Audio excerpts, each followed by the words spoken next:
designed to punish people who try to bully you with the scholar's checkmate. e4, e5, and they prepare their checkmate trick with bishop c4. You play knight c6, and now queen h5, threatening checkmate on f7. Number 1. Start by bothering his queen. Most of your friends go to f3, threatening checkmate again. Now develop your knight. They want to castle, so the most played move is knight here. Simple chess, develop your bishop. And now the most direct plan for white is to try and pin this knight. Castle, bishop goes there, we attack the bishop. The bullies will want to keep this pin on. Guess what? It's game over. Attack their bishop. Bishop retreats. And now an important rule for you. If your opponent attacks you on the side, respond in the center with a move like d5. Take, we attack the queen. Queen e3, the knight jumps on d4, threatening a fork to win the queen. After they take, we simply take back. Queen takes, and now rook check. If king here, knight check wins the queen. If king f1, we have a beautiful trick. Bishop check, and after king here, simply knight d7. You see what's happening? The queen has no square in the middle of the board and we win.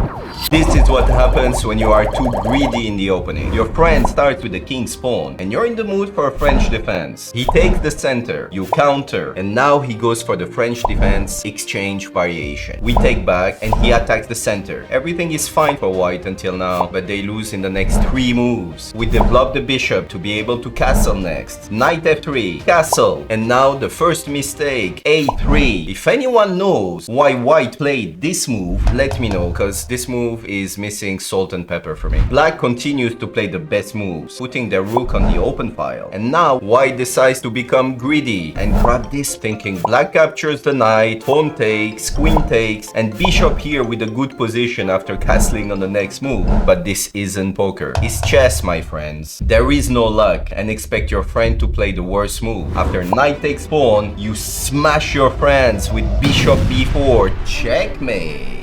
Do you want to win with black in 6 moves? White wants to play the Queen's Gambit, but we have a little surprise for them, and we play the Budapest Gambit with the move e5. If they decide to push their pawn, develop your bishop, and if they develop their dark square bishop, they lose after this bishop sacrifice. And after king takes, you check with your knight, creating a discovered attack on this bishop, and when the king moves, we won a piece. But not so easy. Most of your friends will take this free pawn instead. Now, move your knight here and fasten your seatbelt, because pieces are gonna start flying. The queen is attacking this knight, so we push this pawn, so our bishop defends it. Take, you take back, and if they decide to develop their bishop in fianchetto on g2, it's game over again after the knight sacrifice. King takes, now you sacrifice the bishop with a discovered attack on the queen. The poor king tries to defend his queen, but now the second bishop checks, and after knight here, we simply take the knight and win the queen. What if he played knight here instead? We push, take.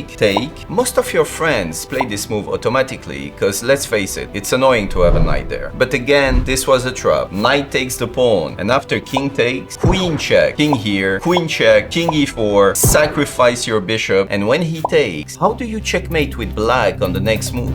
This trap in the Caro-Kann is so vicious. It goes pawn to e4, pawn c6, knight c3. We challenge the center with the Caro-Kann, and now white decides to play the 2 knights variation with knight f3. I recommend you develop your bishop and pin this knight. White takes in the center, and when you take back, white can now try a vicious trap, sacrificing their queen with knight e5. And if you take the queen, bishop check. If we cover with the knight, they take with the bishop, and we're forced to give the queen back. But wait, after bishop check, we cover, yes, but with the knight on c6, which looks super scary after this move. So how do we win with black? We play the amazing move, queen b6. If he takes the bishop, we take the knight, and we're totally winning. If he plays knight discovery check instead, you go king d8. Knight check, forking with the rook, king c8. He never has time to take that bishop, or we push this pawn, and this bishop is lost. Knight moves, queen takes, knight finally takes this rook, and d3 is totally winning for black.